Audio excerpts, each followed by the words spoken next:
Olá pessoal, então hoje a gente vai falar sobre o produto escalar. Então, produto escalar é uma operação que envolve dois vetores, então a gente vai ter um vetor U e um vetor V.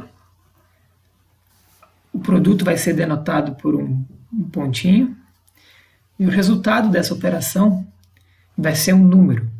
Por isso a gente chama esse produto de produto escalar. Então, ele pega dois vetores e ele retorna um número. A gente vai definir essa operação, a princípio, algebricamente como uma operação aritmética simples realizada nas coordenadas desses vetores. E depois a gente vai interpretar o significado do número resultante dessa operação. Então, para definir o produto escalar em termos das coordenadas dos vetores envolvidos, a gente primeiro precisa lembrar como é que funciona essa questão de associar coordenadas aos vetores. Então, lembrando que vetores são objetos que não têm posição fixa. Por exemplo, esse vetor aqui no plano, se eu transladar para cima ou para baixo, ele é sempre o mesmo vetor, porque vetores são caracterizados pelo comprimento, direção e sentido. Eles não têm uma posição fixa. Então, se a gente quer associar coordenadas a vetores, a gente precisa de alguma referência, a gente usa eixos coordenados, e para fixar coordenadas, a gente vai arrastar o vetor de modo que a extremidade inicial do vetor coincida com a origem do plano cartesiano. Dessa forma. Então, quando a gente pega o vetor, arrasta ele com a origem do plano cartesiano, assim a gente pode agora olhar para a extremidade final do vetor, e as coordenadas do ponto final do vetor, no caso aqui são o 1, o 2, né? O 1 no eixo horizontal, o 2 no eixo vertical. Com essas coordenadas a gente monta então a expressão para o vetor U. Então o vetor U ele é denotado como o vetor que tem, a gente está usando essa notação, esse colchete, então fica o vetor U1, U2. O U1 e o 2 também são chamadas de componentes do vetor U. Essa notação em colchete aqui a gente está usando para diferenciar vetores de pontos, né? Esse objeto aqui é o ponto de coordenadas U1, U2. Então, quando a gente estiver se referindo a pontos, a gente usa parênteses. Quando a gente estiver se referindo ao vetor que vai da origem até aquele ponto, a gente usa esses colchetes. Tá? Eu estou seguindo a anotação do livro. Nem todas as bibliografias utilizam essa anotação. É muito comum usar a anotação, a mesma anotação para pontos e vetores. Mas aqui vamos usar a anotação que diferencia pontos e vetores. Ok. Então isso, claro, é para vetores no plano. Para vetores no espaço, a gente tem um eixo a mais, e os vetores são representados com 3 coordenadas, onde o significado dessas coordenadas são as dimensões desse paralelepípedo que é formado quando a gente coloca o vetor com origem, com extremidade inicial na origem. Ok, uma vez que a gente lembra então como é que a gente enxerga as coordenadas dos vetores, a gente pode agora definir então o produto escalar entre dois vetores. Então, vamos pensar primeiramente no plano. Temos dois vetores U e V no plano. Notem que às vezes eu vou escrever a flechinha aqui em cima, às vezes não. No livro não temos essa flechinha porque é usado um negrito para vetores e uma fonte normal para números, né? Aqui, a rigor, eu teria que usar alguma coisa para diferenciar, mas em várias vezes isso vai estar implícito no contexto, e aí eu vou escrever simplesmente U e V sem as flechinhas em cima. É claro que quando os vetores U e V são definidos por 2 pontos, por exemplo, tem um vetor, se U for o vetor AB, né? U for igual a AB, aí, claro, eu coloco a flechinha para indicar que é o vetor que vai de A até B. Bom, enfim, isso é é só um parênteses, ignorem isso por enquanto. Então temos dois vetores, U e V, no plano. Então o vetor U tem suas coordenadas U1, U2, o vetor V, V1, V2, e a gente define o produto escalar da seguinte forma: é o produto das primeiras coordenadas de cada vetor mais o produto das segundas coordenadas de cada vetor. Então, o resultado dessa conta simples é um número que a gente vai interpretar em seguida. Por enquanto, é só uma definição. E, bom, analogamente, em dimensão 3, né, no espaço, a fórmula é equivalente, só com um termo a mais, porque tem a terceira coordenada. Então, o produto escalar de U por V é o 1V1 mais o 2V2 mais o 3V3. Ok. Bom, antes de interpretar geometricamente o significado do produto escalar, eu vou listar aqui algumas propriedades cuja verificação é muito simples usando a definição da página anterior, e eu deixo para vocês como exercício. Bom, primeiro item aqui, a propriedade que eu chamei de propriedade A, é que U produto escalar com V é a mesma coisa que V produto escalar com U.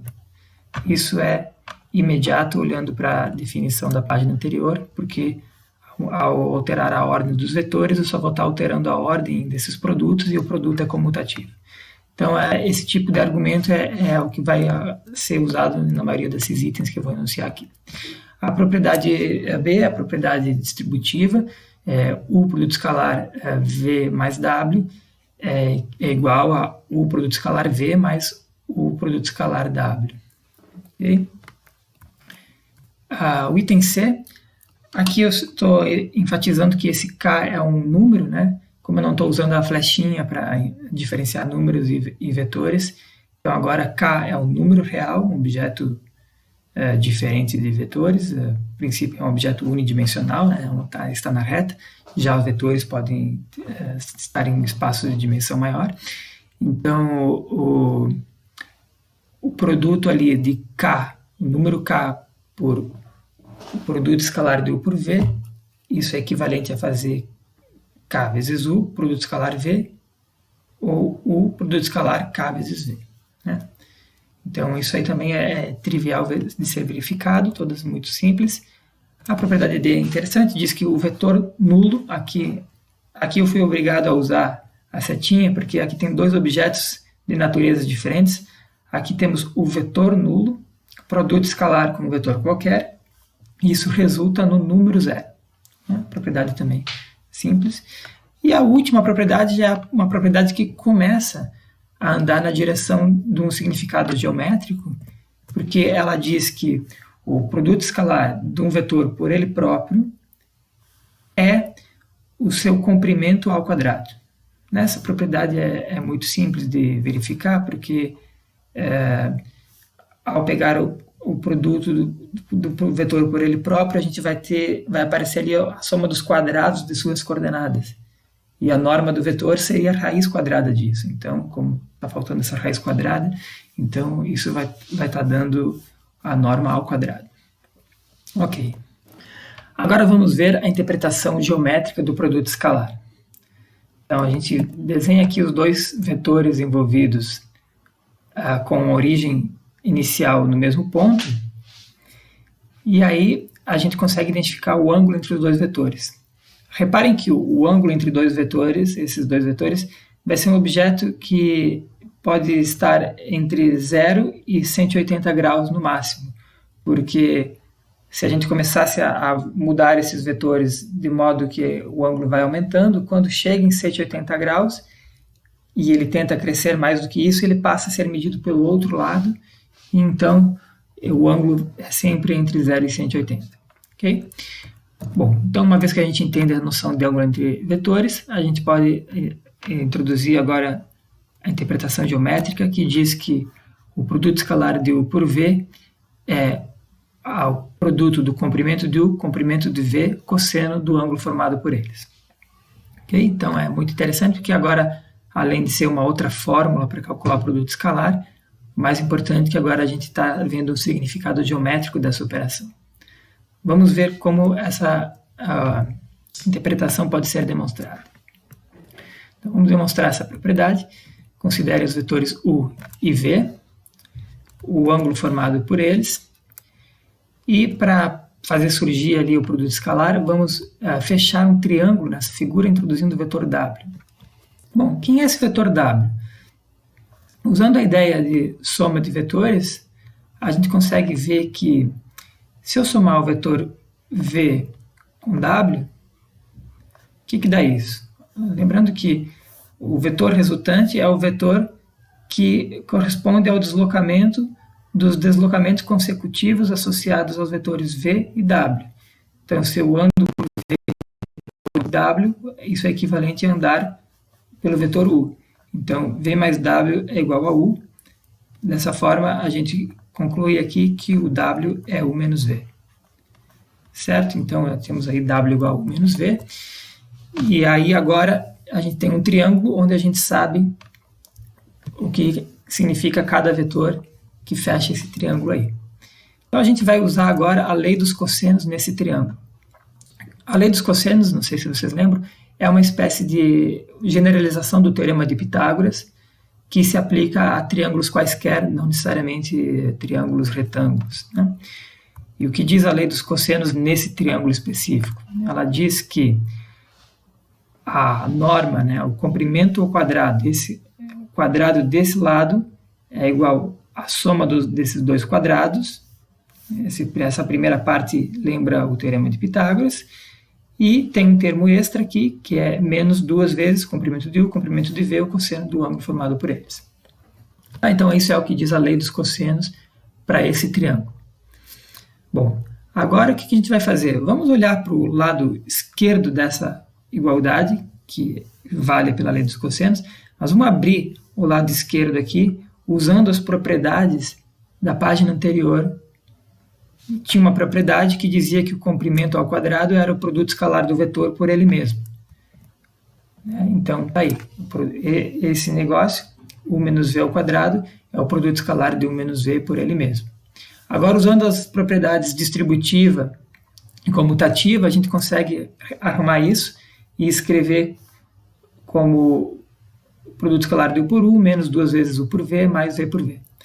Usando novamente a propriedade de que o produto escalar de um vetor por ele mesmo dá o comprimento ao quadrado, a gente pode usar isso aqui e aqui, a gente chega nessa expressão. E agora eu vou comparar isso aqui que foi calculado usando as propriedades com o que diz a lei dos cossenos.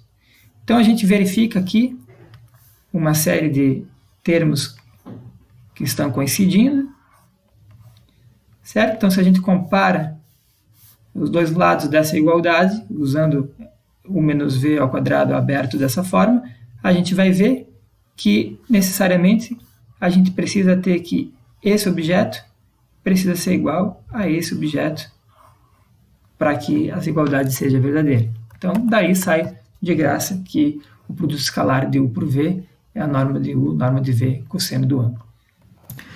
Então, algumas consequências diretas do que a gente acabou de ver diz respeito, então, ao cálculo de ângulo entre vetores, né? Então, a gente acabou de ver que o produto escalar de u por v é a norma de u, norma de v, cosseno do ângulo.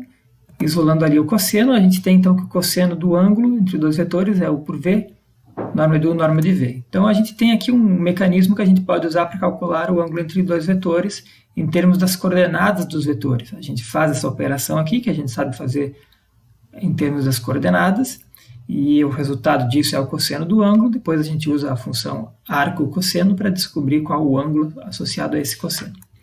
Bom, deixa eu só fazer aqui com uns comentários simples, né?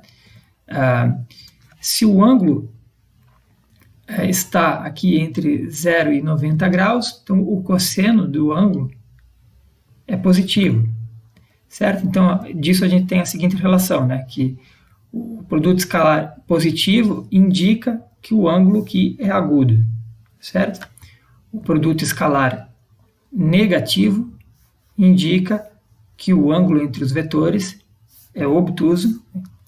E o caso importante aqui é que o produto escalar é nulo quando os vetores formam 90 graus. Tá? Essa é a propriedade mais importante que eu queria deixar bem frisado, a consequência fundamental, que a gente usa essa notação aqui, que os vetores U e V são ortogonais, se e somente se o produto escalar entre eles é zero. Certo? Essa é uma das principais aplicabilidades, as aplicações do produto escalar é identificar vetores ortogonais. Então, dois vetores são ortogonais quando o produto escalar entre eles é zero. Então, para finalizar, vamos resolver o problema. Calcule o ângulo entre uma diagonal de um cubo e uma de suas arestas. Ali está a representação, um cubo, e escolhi uma diagonal e uma aresta e calculei, indiquei ali em verde o ângulo θ. Reparem que se eu tivesse escolhido outras arestas, pela simetria do cubo, esse ângulo seria o mesmo, certo?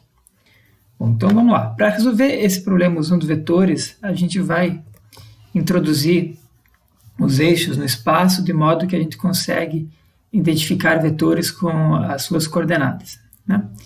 Então, aí a gente faz o seguinte, né? Por exemplo, outro fato também importante é que tanto faz a dimensão do cubo, né? O comprimento do cubo, o comprimento da aresta do cubo, porque se a gente ampliar ou diminuir o cubo, os ângulos se mantêm, certo? Porque as figuras são semelhantes. Então, vamos supor que esse cubo é unitário, aqui é tudo 1. Isso facilita a identificação aqui dos vetores. Então, vamos ver. Então, esse elemento que está aqui, a diagonal, a princípio é um segmento, mas se a gente colocar uma orientação, ele vira um vetor. Então, a diagonal aí, vamos chamar de vetor U, que é o vetor que está fazendo a diagonal, ele é o vetor 1, 1, 1, certo? Bom, o vetor que está fazendo o papel de aresta aí, vamos marcá-lo aqui com outra cor. Ficou um pouco feio, desculpa, deixa eu usar aqui outra ferramenta. Esse vetor aqui, chamá-lo de vetor V,